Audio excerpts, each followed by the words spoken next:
Thank you. ఇది చెన్నై కాంపిటీషన్కి వెళ్ళానండి.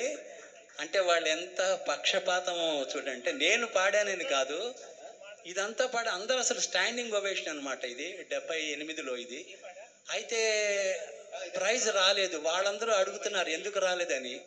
అయితే అందులో ఎవరైతే జడ్జి ఉన్నాడో ఆయన పైకి వచ్చి, ఈయన ఒక స్వరం మిస్ చేశాడండి, అది లేదు ఇందులో, ఆయన పాడలేదు అన్నారు. ఆ తర్వాత వెరిగితే అసలు నేను పాడిన స్వరాలు సగం లేవు, ఇప్పుడు వచ్చే రికార్డులో లేవు అసలు. నేను అక్కడికి వెతికి పట్టుకుంటే ఇన్ని దొరికాయి. అయితే అందులో వచ్చిన స్వరం పదప మగరిస నిన్ను దలచి సానిరిసనే పగ గమద దని సానిప మగరిస నిన్ను దలచి నిదప మగరిస నిద నిద మగమద గమద నిస నిసరిగా నిజ నిద నిరి నిస నిదప మగరిస నిన్ను, ఇది లేదంట, అందుకని ప్రైజ్ ఇవ్వలేదంట.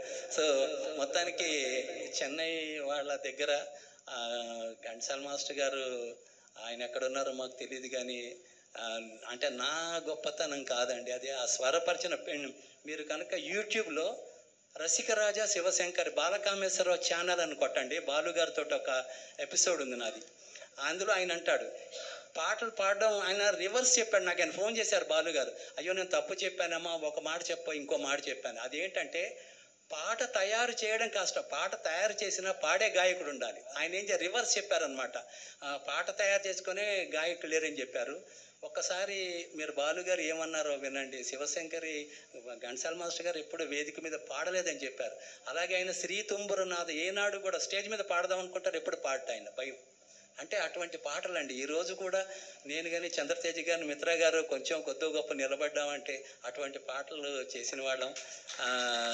అదృష్టం, అమ్మవారి అదృష్టం మాకు. అంతకంటే ఇది గాత్రం ఎవరి సొత్తు కాదండి, పైనుంచి భగవంతుడు మాత్రమే ఇస్తాడు, అది అందరికీ రాదు. సో ఈరోజు మా రాధారాణి గారికి ప్రత్యేక కృతజ్ఞతలు. చాలా రోజుల తర్వాత నేను పాడాను ఇది, ప్రత్యేక ధన్యవాదాలు అండి. సో థ్యాంక్ యూ శివరామకృష్ణ గారు, థ్యాంక్ యూ.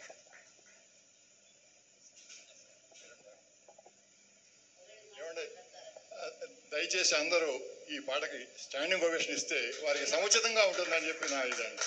ఎందుకంటే నేను వేరే విధంగా చెప్పడం లేదు, నాకు ఆయన మీద ఉన్న ప్రత్యేక అభిమానంతో చెప్పట్లేదు. ఆ పాట ఎంత బాగా పాడారు అనేది బాలకామేశ్వరరావు గారు రసికరాజు తగువారం కాదా కానీ, రాగమయ్యి రావే కానీ, ఈ రెండు నాకు వారు పాడుతుంటే నేను తన్మెత్వాన్ని చెందుతుంటాను. ఎప్పుడు ఫోన్ చేస్తుంటాను, ఏమండి నేను ఎప్పుడు వచ్చినా కానీ నాకు ఈ రెండు పాటలు పాడండి, ఈ రెండు పాటలు పాడండి అని. వీలున్నంత వరకు పాడారు.